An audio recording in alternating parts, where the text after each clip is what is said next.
Deus escreve certo por linhas tortas. Quantas vezes você já ouviu essa frase? Mas hoje, o Evangelho nos prova que Deus não apenas escreve por linhas tortas, Ele caminha por estas linhas, Ele nasce delas e Ele redime cada uma delas.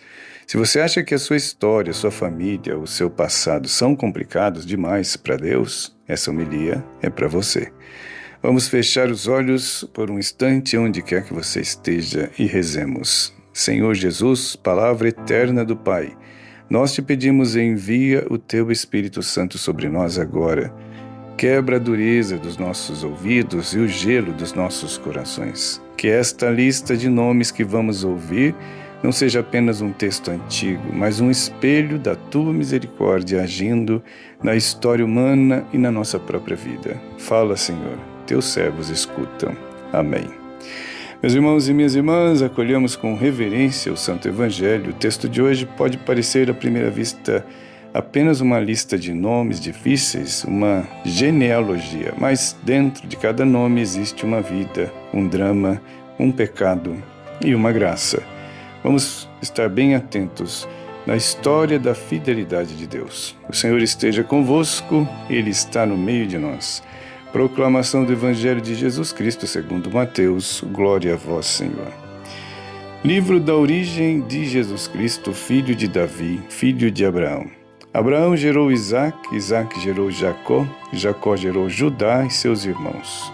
Judá gerou Farés e Zara, cuja mãe era Tamar. Farés gerou Esrom, Esrom gerou Arã, Arã gerou Aminadab. Aminadab gerou Naasson, Naasson gerou Salmão, Salmão gerou Boaz, cuja mãe era Raabe. Boaz gerou Obed, cuja mãe era Rute, Obed gerou Jessé, Jessé gerou o rei Davi. Davi gerou Salomão, daquela que tinha sido mulher de Urias, Salomão gerou Roboão, Roboão gerou Abias, Abias gerou Azá, Azá gerou Josafá. Josafá gerou Jorão, Jorão gerou Osias, Osias gerou Jotão, Jotão gerou Acás, Acás gerou Ezequias, Ezequias gerou Manassés, Manassés gerou Amon, Amon gerou Josias, Josias gerou Jeconias e seus irmãos no tempo do exílio da Babilônia. Depois do exílio da Babilônia, Jeconias gerou Salatiel, Salatiel gerou Zorobabel, Zorobabel gerou Abiúde, Abiúde gerou Eliaquim, Eliaquim gerou Azor, Azor gerou Sadoc, Sadoc gerou Aquim, Aquim gerou Eliúde, Eliúde gerou Eleazar, Eleazar gerou Matã, Matã gerou Jacó, Jacó gerou José, o esposo de Maria, da qual nasceu Jesus, que é chamado o Cristo. Assim, as gerações desde Abraão até Davi são 14, de Davi até o exílio na Babilônia 14, e do exílio na Babilônia até Cristo 14. Palavra da salvação. Glória a vós, Senhor. Talvez, ao ouvir esse evangelho, sua primeira reação seja pensar: Padre, que lista cansativa. Para que servem todos esses nomes antigos que eu nem sei pronunciar? Eu entendo você. Para nossa mentalidade moderna, rápida, digital, isso parece uma burocracia desnecessária, mas para o povo de Israel e para nós que buscamos profundidade, esse texto é um tesouro escondido. É como abrir um álbum de família antigo e descobrir quem você realmente é.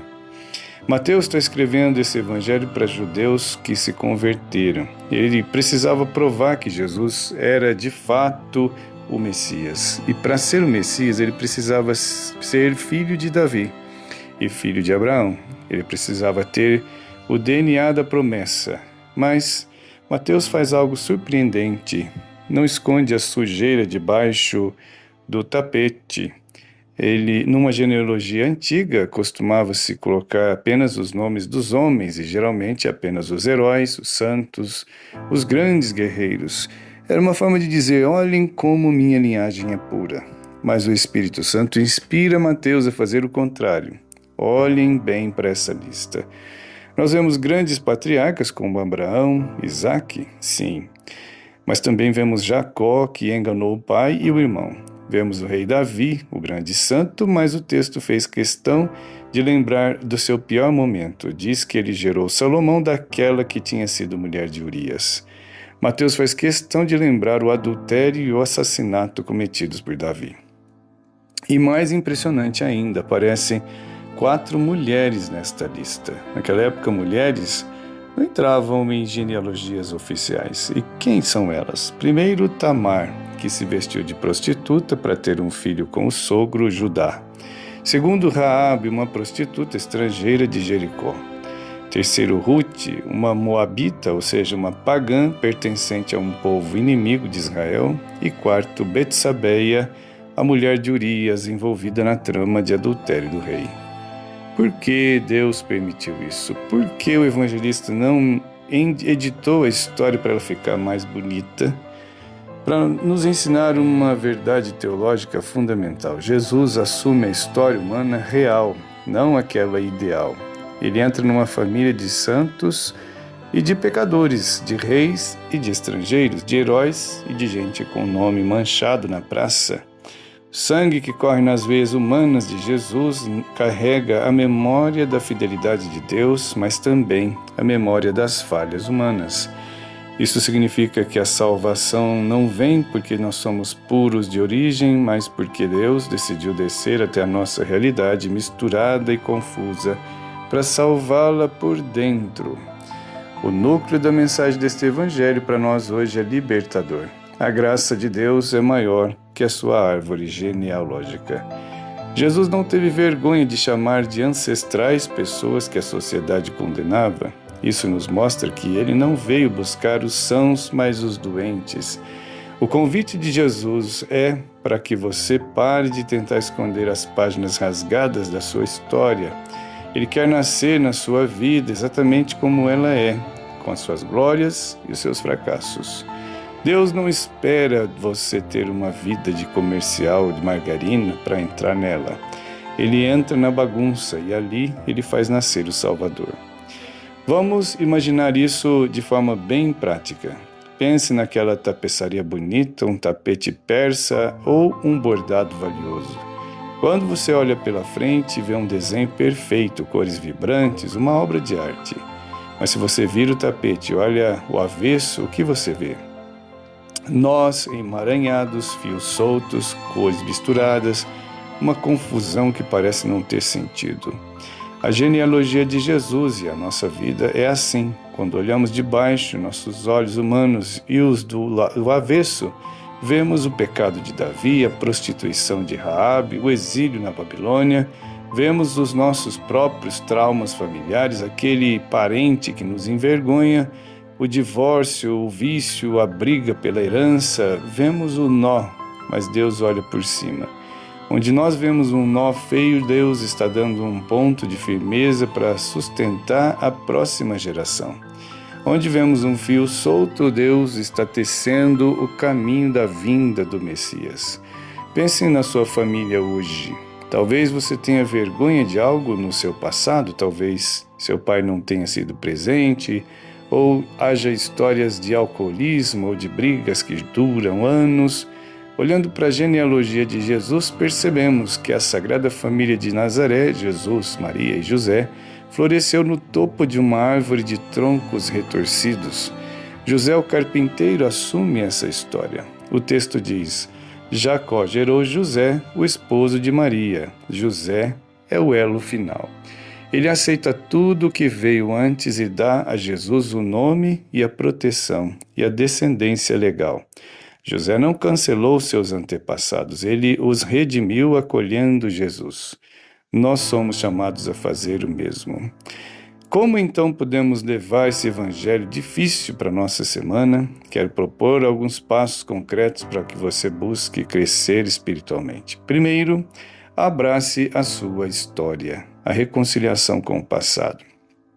Pare de gastar energia tentando fingir que a sua família é perfeita ou lamentando o passado que você teve. Olhe para a história dos seus pais e avós com misericórdia. Se Jesus aceitou Raabe e Davi na sua linhagem, você pode aceitar as falhas dos teus antepassados. Reze por eles. Diga a Deus: Senhor, eu te entrego a minha linhagem. Eu não sou prisioneiro dos erros deles, mas eu sou grato pela vida que chegou até mim através deles. Segundo, tenha paciência com o tempo de Deus. O Evangelho fala de 14 gerações, depois mais 14, depois mais 14. Séculos de espera. Às vezes achamos que Deus demorou. Houve tempo de exílio, de escravidão, de silêncio, mas na plenitude dos tempos, Cristo nasceu. Se você está rezando por uma graça, a conversão de um filho, um emprego, a cura de uma doença, e parece que nada acontece, lembre-se desta genealogia. Deus está trabalhando no silêncio das gerações. Não desista, o tempo de Deus não é lento, ele é preparatório. E por fim, seja um José para alguém. O texto termina com José, que assume a responsabilidade. Mesmo não tendo passado o seu DNA para Jesus, porque ele é filho de Maria, nesta semana, seja alguém que interrompa o ciclo de maldade na sua família. Se na sua família todos gritam, seja você quem fala baixo. Se todos guardam mágoa, seja você quem perdoa. Se todos criticam, seja você quem elogia. Você tem o poder em Cristo de inaugurar uma nova linhagem de graça a partir de você. Você não precisa repetir os erros dos seus antepassados. Hoje, ao chegar em casa ou ao desligar esse vídeo, esse áudio, faça uma oração simples pelos seus familiares, especialmente aqueles mais difíceis. Eles são o selo onde Deus quer plantar a santidade em você. Vamos rezar? Pai Santo, nós te louvamos porque não és um Deus distante, mas um Deus que se fez carne e habitou entre nós. Obrigado pela genealogia de Jesus, que nos ensina que não há família imperfeita demais para a tua graça. Senhor, nós te apresentamos hoje a nossa árvore genealógica. Cura as feridas dos nossos antepassados. Liberta-nos dos padrões de pecado que se repetem e dá-nos a coragem de José para acolher Jesus em nossa casa real, concreta e imperfeita.